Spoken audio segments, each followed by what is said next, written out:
Chapitre 5. Probabilité conditionnelle. Grand 2. Formule des probabilités totales. Petit 1.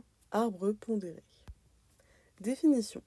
Un arbre pondéré ou arbre de probabilité est un schéma mettant en jeu des probabilités conditionnelles et permettant de calculer rapidement des probabilités.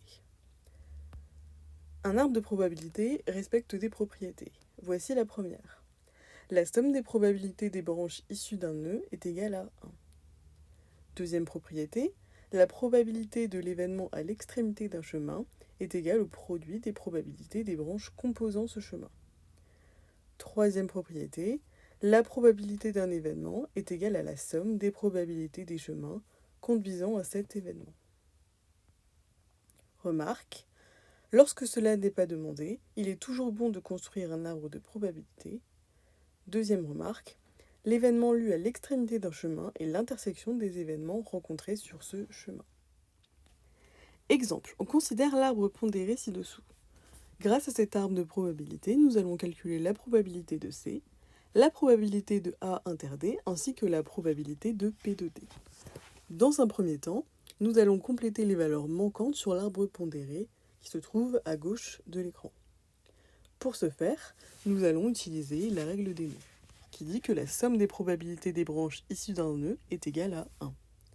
Ainsi, sur ce premier nœud, la branche qui ne contient pas de probabilité est celle que je surligne en jaune, et la valeur manquante à cette branche pour que la somme des trois probabilités issues des trois branches de ce nœud soit égale à 1 est de 0,2. En effet, 0,7 plus 0,1 plus 0,2 est bien égal à 1. Voici comment nous avons donc complété la première branche de cet arbre.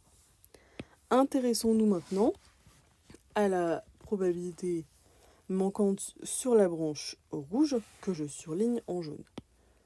Au niveau de ce nœud, nous allons une fois de plus utiliser la règle des nœuds et cette fois-ci, pour que la somme des probabilités issues de cette branche soit égale à 1, il faut que la probabilité de la branche que j'ai surlignée en jaune soit égale à 0,6, car 0,6 plus 0,4 est bien égal à 1.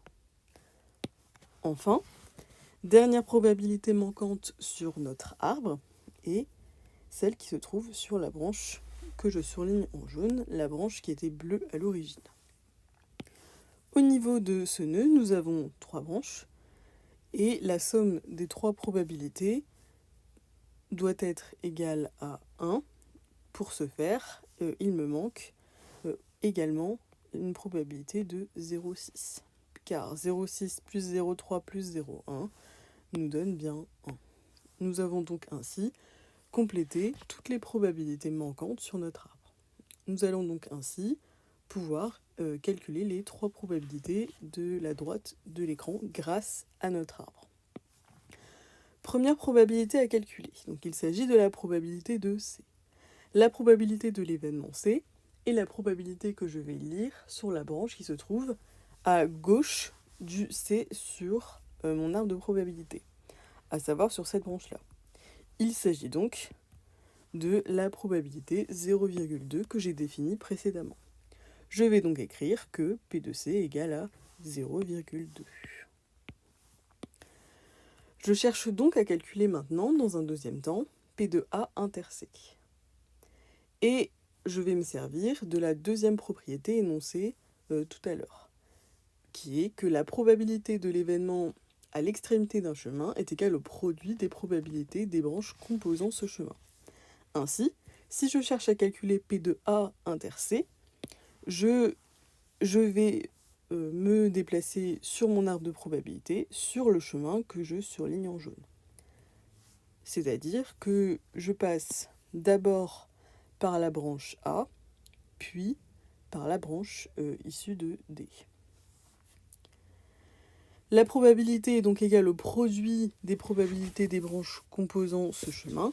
Je vais donc avoir P de A inter D, qui est égal à P de A, fois P de D, sachant A.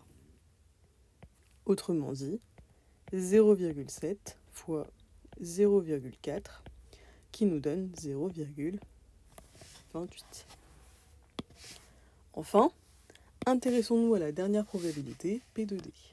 Cette probabilité, nous allons la calculer grâce à la troisième propriété d'utilisation des arbres de probabilité, qui est que la probabilité d'un événement est égale à la somme des probabilités des chemins conduisant à cet événement.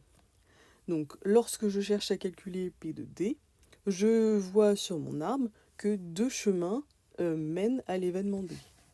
Le premier chemin, P de A inter D, puis le deuxième chemin, P de C inter D.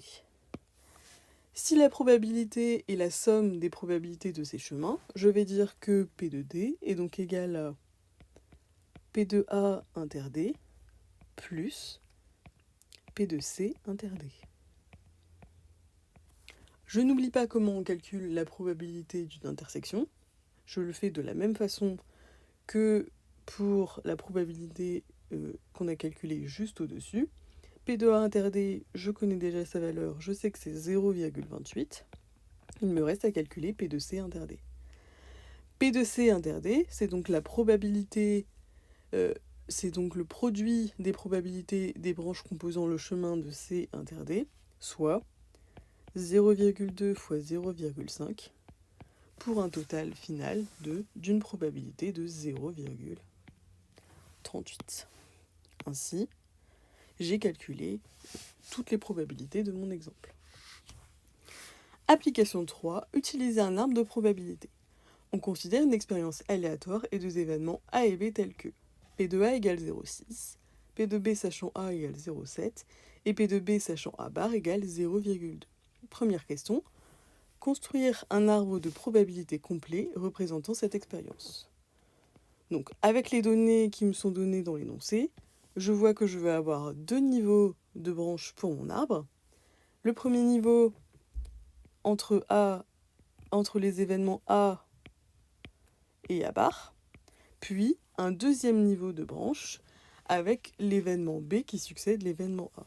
Donc je vais avoir à la suite de mon événement A, l'événement B ou l'événement contraire à B, l'événement B bar, puis à la suite de mon événement A bar, l'événement B ou l'événement B bar. Deuxième étape, je vais compléter les valeurs des probabilités sur mon arbre à l'aide des données qui me sont données dans l'énoncé. Je sais que P de A égale 0,6. La probabilité de l'événement A et la probabilité que je vais indiquer sur la branche qui se trouve juste avant A, soit ici. J'ai donc une probabilité de 0,6. Deuxième probabilité que je vais indiquer, P de B sachant A, il correspond à la probabilité de l'événement B, sachant que l'événement A est réalisé. C'est donc la probabilité que je vais indiquer sur la branche qui se trouve ici. Enfin, on me donne la probabilité de B, sachant que A bar est réalisé. C'est la probabilité que je vais indiquer ici, qui est de 0,2. Maintenant que j'ai indiqué les trois probabilités qui m'étaient données dans l'énoncé, je vais pouvoir compléter le reste de mon arbre à l'aide de la règle des nœuds. Commençons par la première probabilité qui nous était manquante. Ici, si j'applique ma règle des nœuds, je sais que je dois avoir la somme de la probabilité de mes deux branches doit être égale à 1, ce qui veut dire que la probabilité de A bar est égale à 0,4.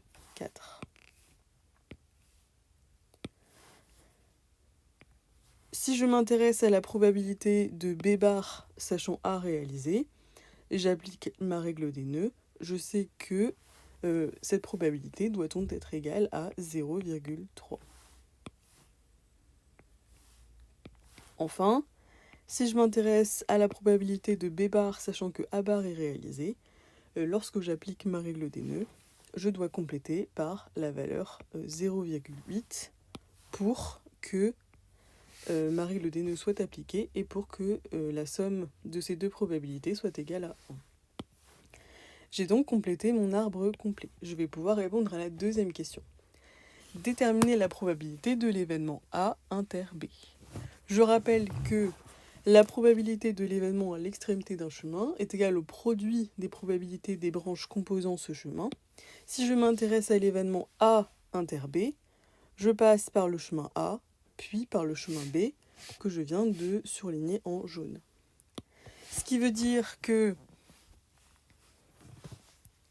P de A inter B est égal à P de A fois P de B, sachant A, soit par 0,6 fois 0,7, qui nous donne 0,42.